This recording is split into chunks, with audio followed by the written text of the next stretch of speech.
And while all of us lead imperfect lives, wholeness is not about perfection. Wholeness is about embracing your brokenness as well as what seems unbroken in you. That's what it means to be whole. It's not about being perfect. It's about putting your whole self into the human equation and growing as a result.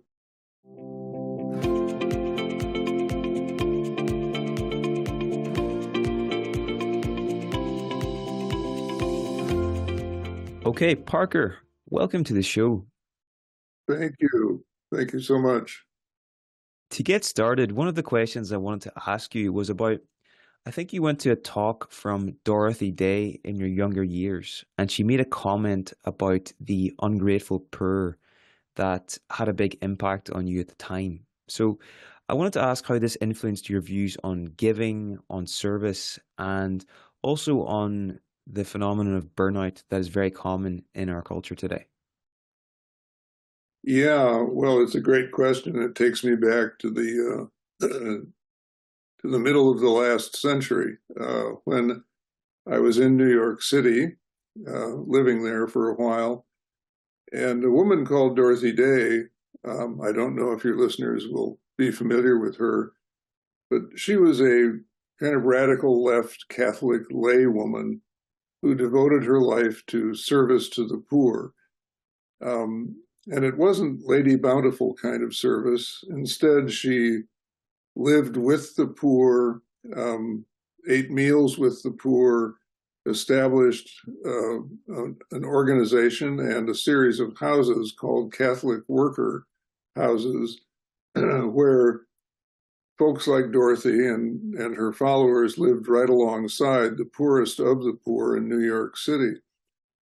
So I went to Mary House on the Lower East Side of Manhattan one evening, and Dorothy Day herself was speaking that night. They had a series of Friday evening lectures.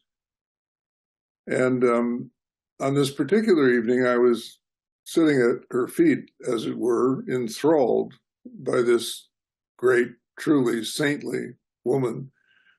When I heard her make mention somehow of the ungrateful poor, the ungrateful poor, and it was shocking. I thought, why is this woman who devotes her life to service to the poor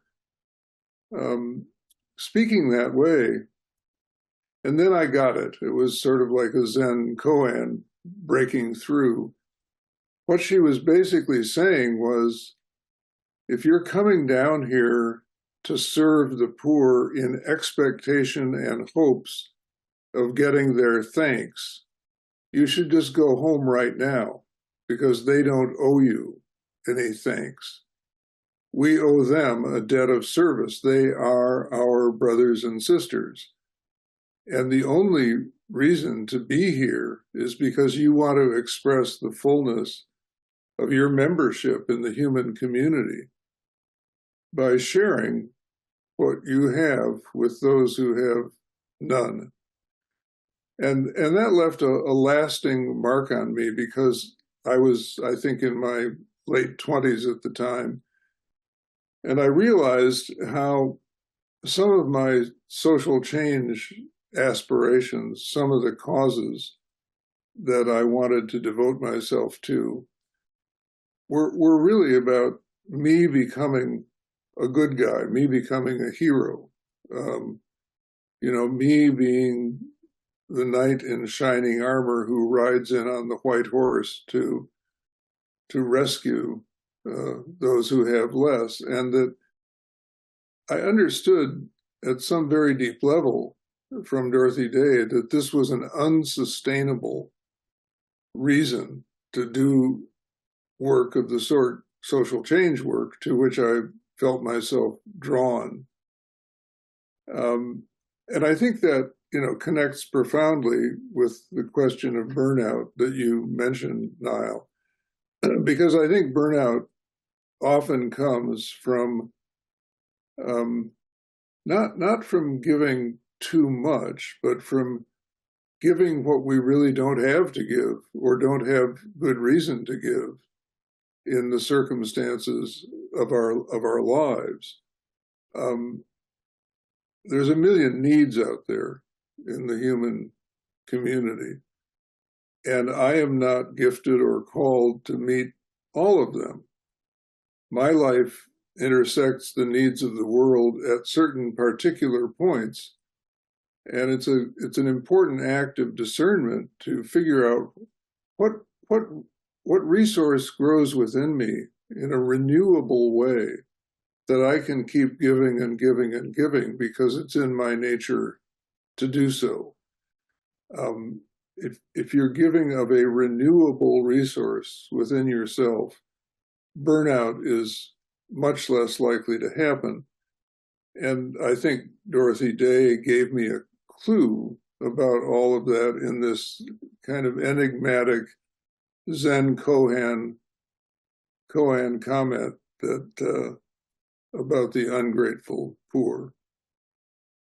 I think there's so much in that story and just a huge lesson. Whenever I first heard it, I was like, it just a light bulb went off my mind. So thank you for sharing that. The quote I love from the book as well, I think it's from a theologian, Frederick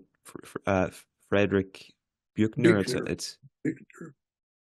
It's your vocation is found where your deep gladness meets the world's deep hunger, something along those lines. So you've got to sort of satisfy both of those criteria. So to what extent, Parker, do you believe that each of us come here with a nature? And is living well about kind of getting to know what that nature is and living in harmony with it rather than trying to be something that we're not?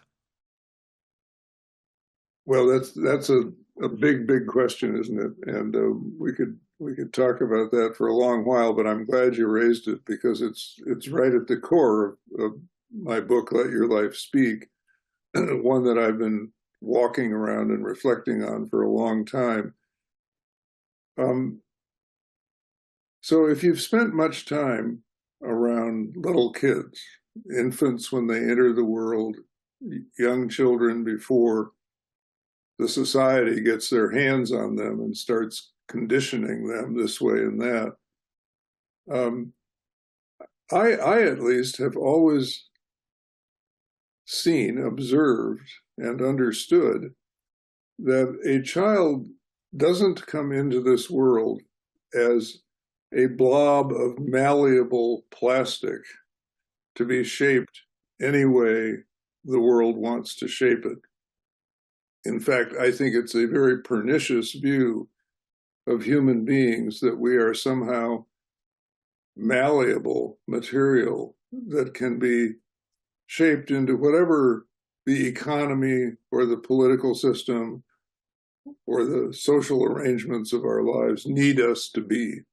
So a child, I think, comes into the world as this kind of person rather than that or that or that. And I've had the privilege in my life as a parent and a grandparent to track the lives of several young kids and see time and again that even in those very early years, human beings have what I call tropisms, like plants. They're attracted towards some things as a plant is attracted to the sun, but they shut down under other circumstances or turn away because that doesn't work for them. And I think it's a deeply driven instinct.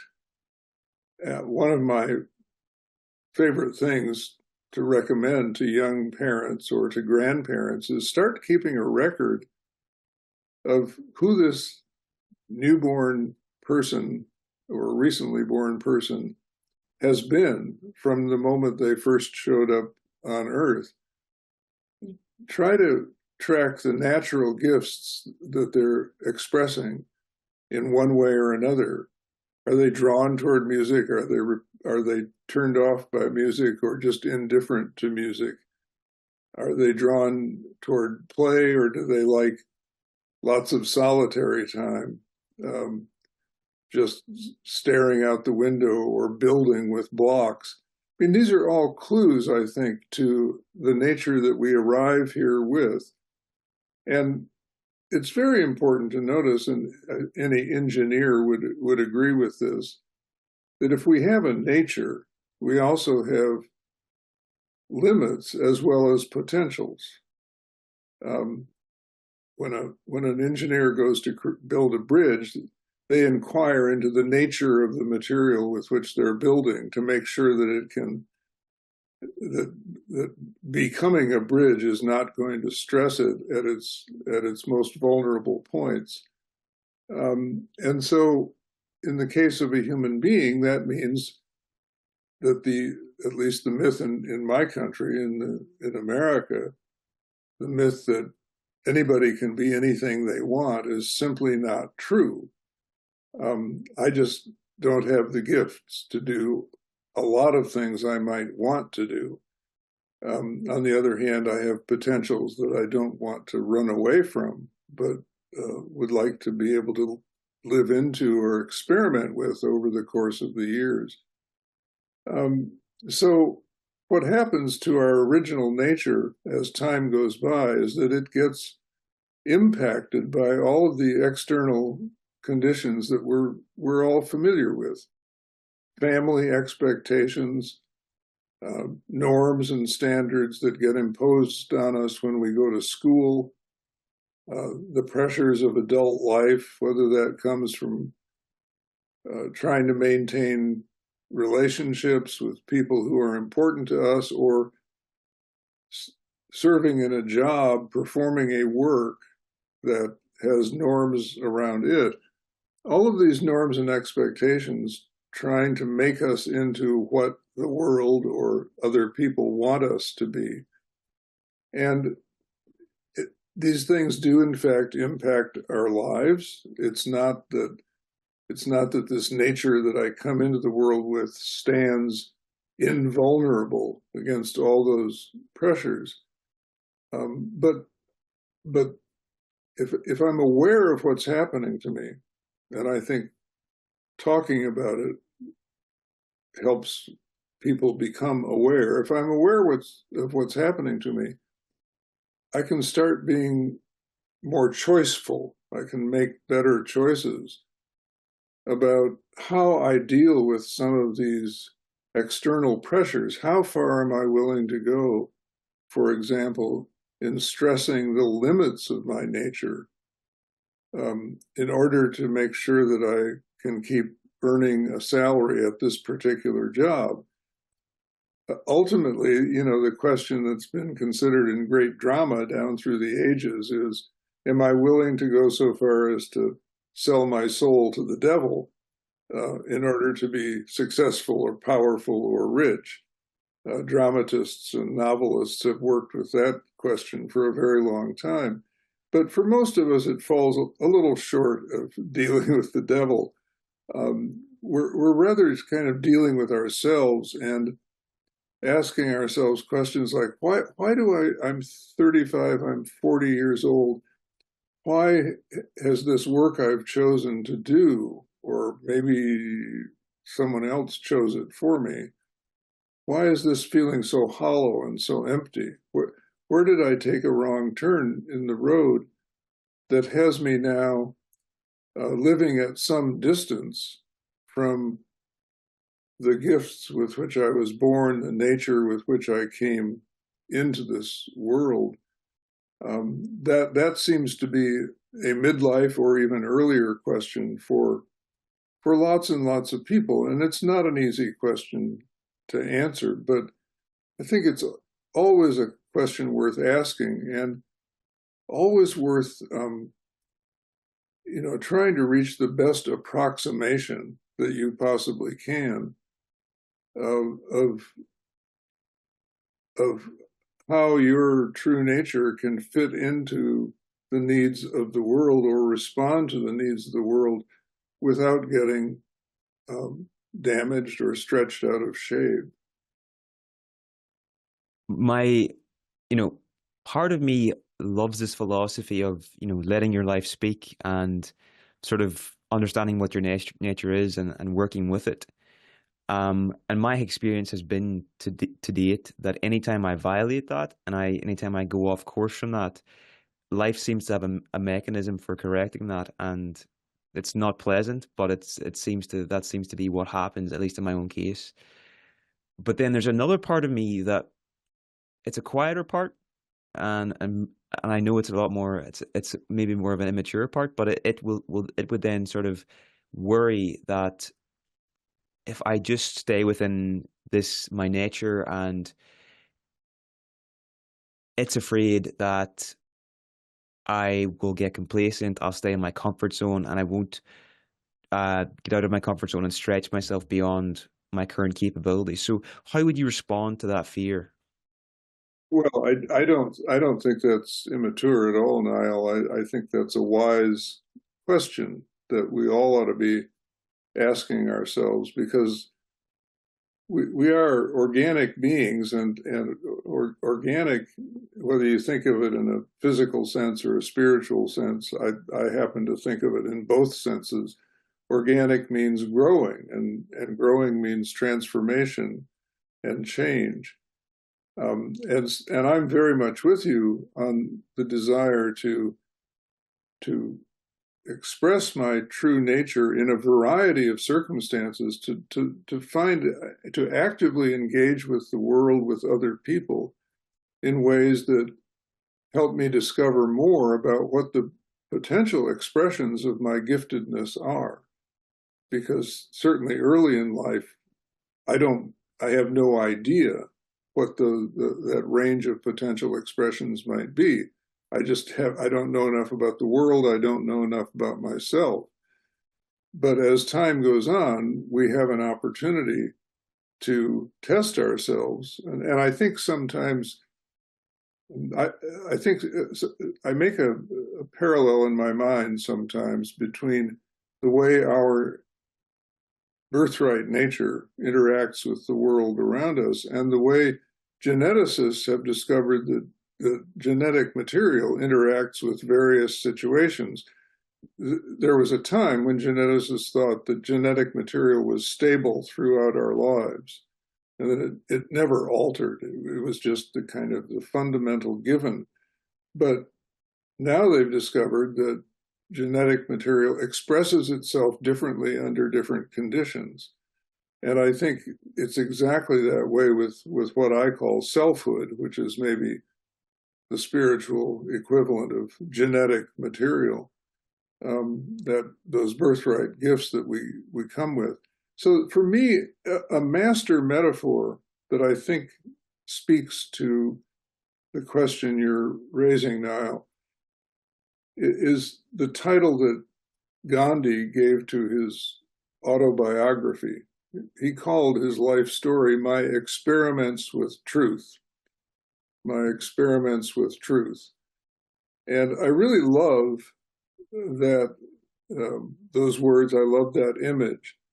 And the first time I read it, before I even got into his life story itself, I realized, oh, that's what I've been doing for the last 35 years. I've been experimenting with my own truth, with how it is that my selfhood might manifest itself differently under different circumstances, still reaching for my potentials, honoring my limitations, but always testing whether I've got that right, because it's not easy to discern with a high degree of confidence what your potentials or your limitations may be. But if you adopt an experimental model, I will try this and I will see where it takes me, and I will count that as learning on the road of life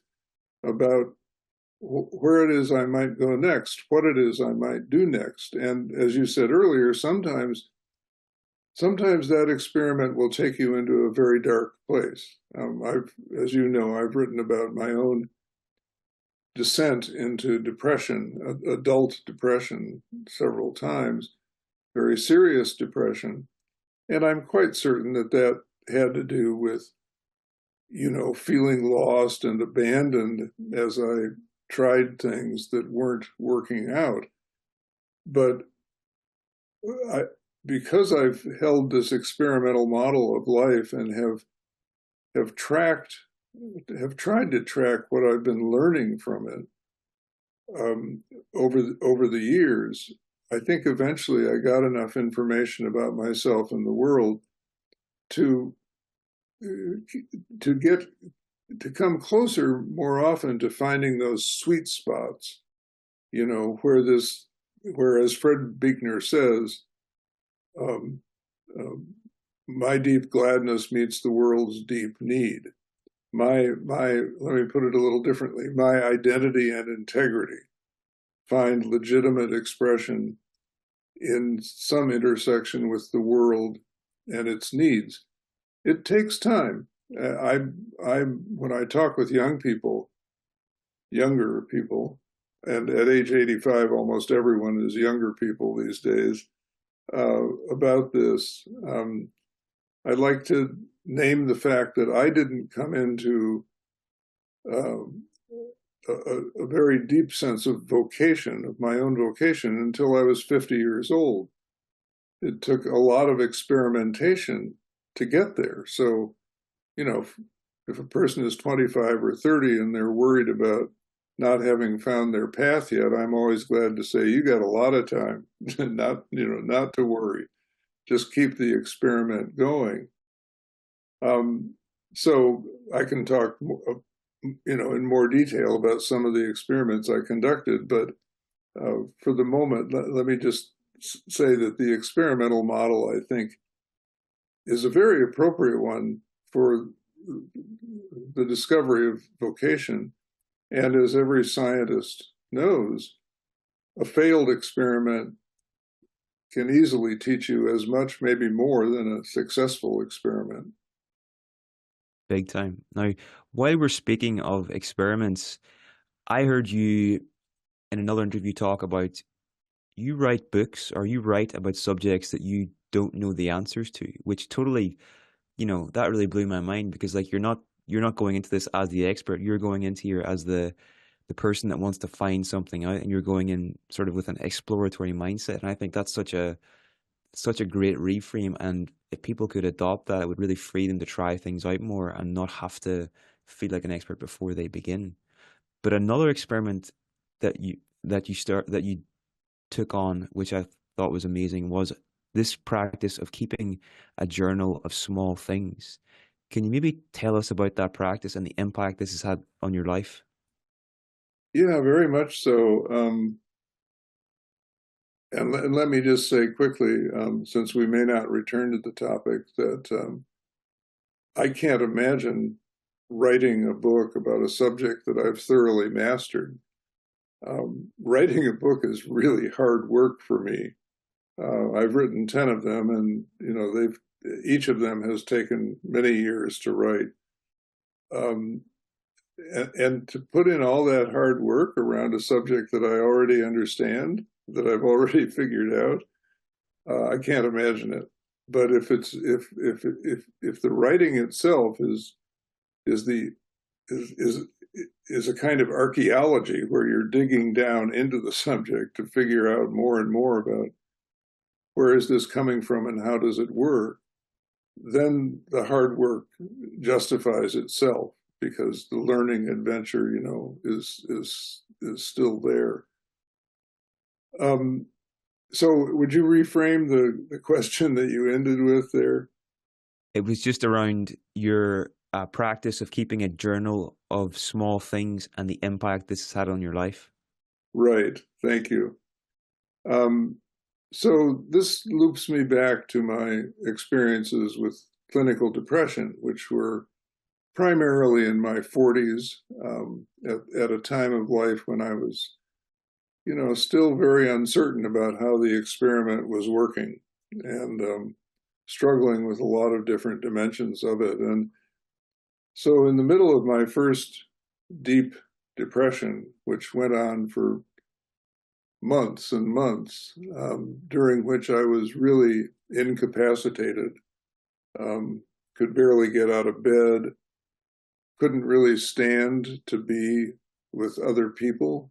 As I came to say about it eventually, the world was full of knives, or so it felt, and I couldn't even walk out my front door for fear I might run into a neighbor and have to have a conversation. And I was just too deep under the waves,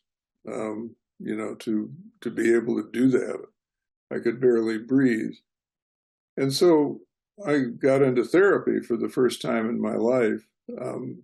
I was raised in a white, male, upper middle class culture where you just don't go into therapy. If you do, that means you've failed in life. But fortunately, I ended up in a circumstance where I didn't have a choice, and I'm very glad that I broke through that taboo, because I learned that the right therapist can be really, really helpful. So I was talking with this therapist at one of our meetings about my sense of stuckness, how this was never going to change, and the despair that brought, and even the suicidal ideation that it carried with it. Because if you're stuck, and where you're stuck is a deeply dark and miserable place, why would one want to carry on? And he said, after listening to me for a long time and asking me some good questions, he says, I want to suggest that you keep a journal, and see what it might teach you. And I interrupted quickly, but I think before he was able to finish his sentence. And I said, well, look, man, you know that I'm a writer. It's how I've made my living. And I can't write right now. I don't have the concentration or really the morale in me to write anymore. And he said, well, let me say a bit more about what I have in mind. I don't mean a journal where you fill pages with the experience you're now having. I mean a journal of small accomplishments. And I said, well, I'm not accomplishing anything. And he said, well, I'm challenging you to find out if maybe you really are, but you don't recognize it yet. And I said, okay, what are we talking about? And he said, well, you told me that you were finally able to get out of bed at 11 o'clock this morning. And tomorrow morning, start a journal page where you put on today's date and you say, got out of bed at 11 a.m. You also told me that while you can't walk out your door for fear of running into a neighbor, you're able to ride your bike, speeding through your neighborhood so that no conversations are possible. And you said that this morning you were able to do that for 10 minutes. So write that down.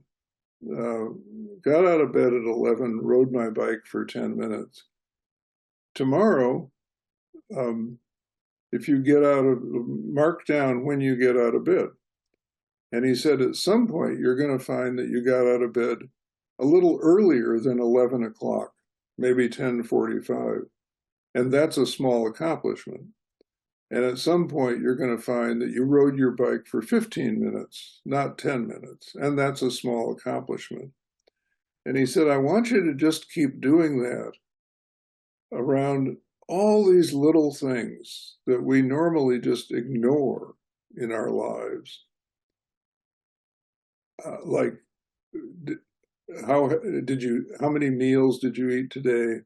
What kind of food did you eat? How did you pass the time? Just brief notes.